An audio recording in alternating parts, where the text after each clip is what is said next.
What's up, everybody? Steven here.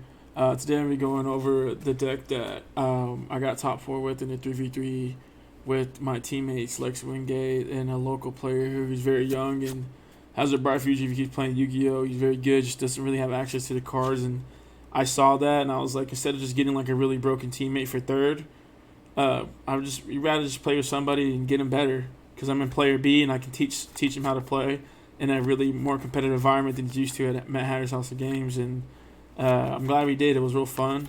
Unfortunately, me and Lex didn't feel like spending a combined total of $1,200 to complete our decks. So we just played what we liked, and I've been having a bone to pick with Dragons because I didn't get to play in the remote YCS, or at least in a very good way of playing the remote YCS duel or the luxury tournament that recently happened.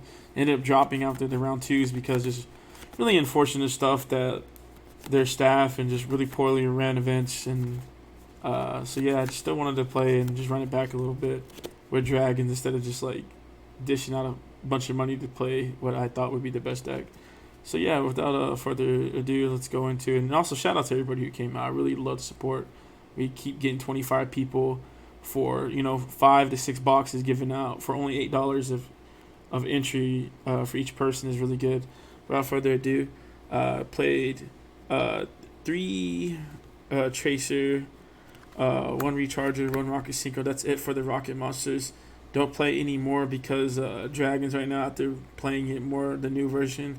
It's really just getting access to one Tracer, and then having enough extenders to obviously do your combo.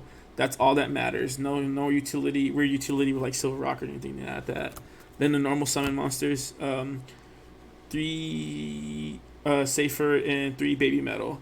They're the best ones to get because they all give you better extenders. Safer gives you the babies, the white and black dragon, or if you already have access to white and black dragon from Chaos Space, it gives you access to Tracer. And basically, if you get access to one of the baby dragons and Tracer, you full combo every time, and you play around 2 hand traps. And then 3 Baby Metal because, like, once again, just they give you 2 extenders, and even though these are not full combo with Tracer, they'll give you the best chances to full combo if you have, like, depending on what other dragon card you have in your hand. And they're very good against Alpalooza too as well, because Black Metal Darkness Dragon immediately attacks over Alpalooza with banishing a Striker Dragon because you can chain block. Then the babies, obviously, just the reason why dragons need to be played. The one that was Brotar, Levy in there, Opso Router, Red MD, and Nocto Vision, all very important. These are important to play around Nibiru for when you get your seals tributed, you can make the Tour Guide Underworld Link and then make Bardiche and then add 2 Fog Blades and still keep trying to extend. And then obviously Red Metal because of the baby. Nocto Vision because I play Safer in 3 Phantasme, so when you send a 7, you got Nocto Vision and pop off, and then Opsa Router for the one of Dragon Ravine when you don't have access to Tracer. Phantasme was really good. It's like literally it's right now it's the most represented decks is Tri Brigade, then Dryton, then Prank because in Strikers, so like every deck Link summons for the most part.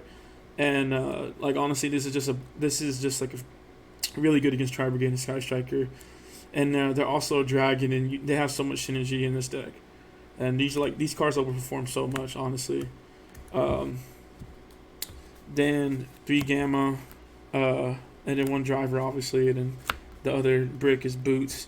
I played 3 Gamma over other hand traps because it's the most high impact, and I just felt like Ash is never ending anybody's turn. Like it hasn't done it for multiple formats. Ash doesn't end anybody's turn, and I feel like you're just hoping for the best. A lot of times with ashing, with decks like these, because if you play Ash, like it's just 1 hand trap. Oh, excuse me. You have to have more cards. You have to have more, have more cards that break boards or play 11 to 14 hand traps to actually make Ash even good at all. And right now, the thing with the combo decks, the reason why I think the combo decks are the best decks, even better than Tri Brigade or Prank Kids, is because they play around all those Flare Hero traps that the Tri Brigade decks play. And then the combo deck ceilings are still high enough to play through Alpalooza and Revolt. It's only like when they have like Revolt, Alpalooza, and like 2 hand trap is when the combo decks lose. I just happen to think that all the best players are no longer playing combo decks right now, and for some reason, and a lot of the best players are just not playing period, which they generally tend to choose combo. And I think Dryton actually is a worse combo deck than Dragon because with Drool and there's like a lot of times where for like Dryton actually loses the drop like too much. It's so weird. It loses the forbidden drop like a lot, and it gets their board broken. And so I just think people are approaching that wrong. And then and then another reason too I forgot to mention why I play Gamma is because I don't have tactics or I don't have if I had tactics and droplets, these would not be in my game in my deck game one.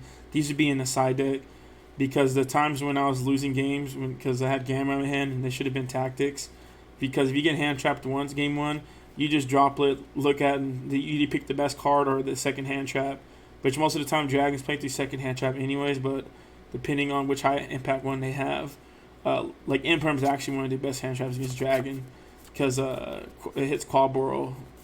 But other than that, yeah, you just if I had tactics, and only one Imperm doesn't do anything, but if they have like Impermanent and a monster hand trap, then it will. So that's why there's a couple of times where my boards aren't as strong, and then also just drawing these when you already have an established board really bad, and when you have Phantasme and you draw these are not good.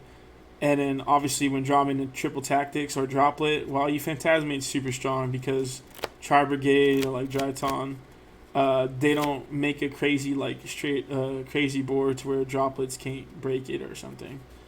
So yeah, and I would only side them because to protect Chaos when you activate Chaos Space and when you Safer to protect them and they ash you, then you just auto win.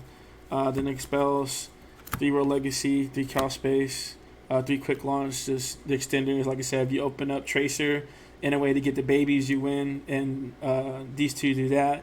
And then World Legacy Guard Dragon helps you play through 1 Fair Hand Trap only.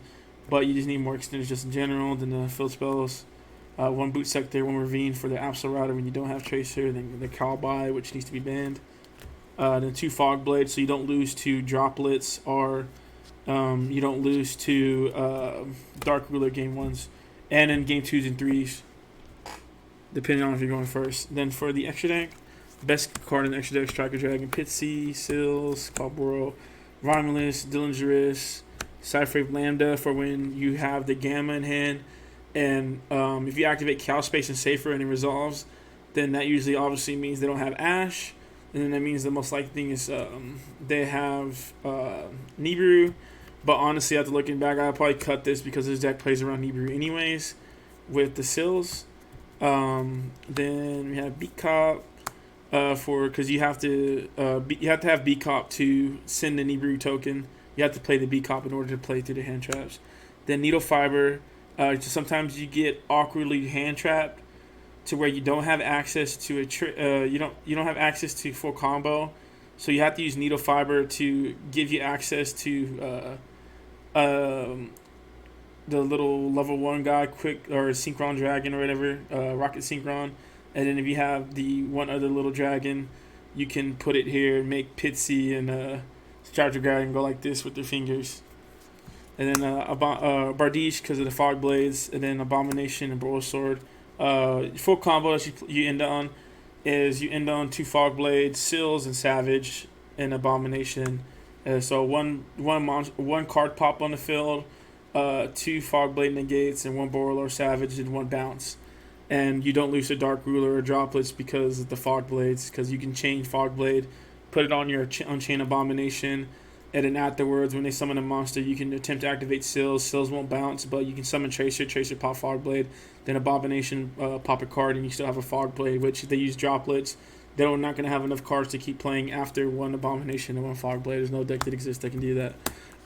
Then for the Synchros, Borrelor Savage, Chaos Ruler, and Hot Red Dragon Archfiend. It's very important that you do Chaos Ruler because in game 2s, it's actually a lot better in your side, depending on what hand traps you have in your side deck, to make Chaos Ruler, because a lot of times, and since you're going first, they just like a lot of people just overside and they end up having so many cards that are gonna make Borrelor Savage not even like an actual negate, to where like you negating their 1 card doesn't do anything. To where I rather, if I don't open up one of the high impact hand traps that I sided in when I'm going second, or when I'm going first or second, then I'd rather just summon Chaos Ruler. And since you're milling 5, and by the time you go through like your whole combo of dragons, you go through probably like 10 cards. You have a high chance of hitting those high impact hand traps. Then we have for hand traps 2 Psycho Reader, 3 Jewels. I have 2 of these because, so like I said, you want to hit off a Chaos Ruler, and these are real good against Dryton, depending on if they like drill you afterwards, or if they nib you. Sometimes you end up going to Chaos Ruler, and it ends up being enough if you do hit. Then obviously Dryton has one of the better going first matchups, so I want to decide in 5 of their hand traps in addition with the gammas. And obviously if I had droplets, I would have 3 gammas, 3 Jewel, 2 Psycho Readers, and 3 droplets right at the Yu-Gi-Oh! Sweet mark of going second cards. Then 3 Lancia because of Tri Brigade, and obviously Lancia you can hit off a Chaos Ruler. 3 Twin 1 Reboot, super important that these are Twin Twisters and everything's a reactionary. You cannot play Lightning Storm or Feather Duster right now. Don't even try it, my bro. Like, just don't. You're gonna get anti-spell to death. Just don't. These are just way better because they're reactionary, and they flip up anti-spell. You can Chain Twister, hit. You can hit anti-spell and Revolt, or you can end up hitting other things too. And going first against trap decks, you can end up hitting their back row in phase. To whereas Lightning Storms, they're only good going second cards, or Twin Twister is not, as Mark Diverse, and the reboots of OTK. Then going first cards, the cards that everybody just thinks are so annoying. Pure Order and 2 anti-spells. My deck, I like it super strong, more than other people that play anti-spell and Pure Order. That's because usually, even after they need the Nib or Drill and Lockbird, or whatever the case they may be, you can probably still end on a Borolo Savage, at least one. And so if you draw one of these, I always feel so comfortable because of Borolo Savage. And yeah, that's pretty much it for the deck, and very, very fun tournament. I'm glad we were able to have such a diverse tournament, just the amount of people playing, and also my 3v3 team. Couldn't ask for better teammates to have some fun. It's always, I'm surprised we honestly got top 4, to be honest, because me and Lex are playing some really bougie decks, and then Tyler, it was his first real competitive event. And then not having access to Dragoon, every time I was watching him, the games that he actually ended up losing because he didn't have access to Dragoons. Just literally that's it, and we couldn't find anybody there with them with the Dragoons and the Anaconda. And if he did all the games he actually did end up losing, he would not have, because Dragoon. Too many people were passing turn on him, and he would do his full combo. They would end up stopping it all. He ended with 2 monsters. Enough to make Anaconda, and he could just end Anaconda, break their board, and then kill them, and then pass turn with whatever else they have in Dragoon when they get rid. We didn't have that aspect of the game of that game the way that current combo decks are playing right now, and we end up suffering for it. But I think the next time though, if we ran the 3v3 the same thing, I think we're gonna shell out the money. We're gonna spend the $1,200 for locals. But other than that, I appreciate everybody, and thank y'all. And in the West Texas area, please keep coming, keep playing, because I would love to give out more prizes. And it's honestly been fun playing Yu-Gi-Oh! Recently I've been starting to play Yu-Gi-Oh! Again. I might start taking it seriously again because it's been fun. But other than that, everybody take care, and I'll see y'all till next time. And shout out to Team Golden Age.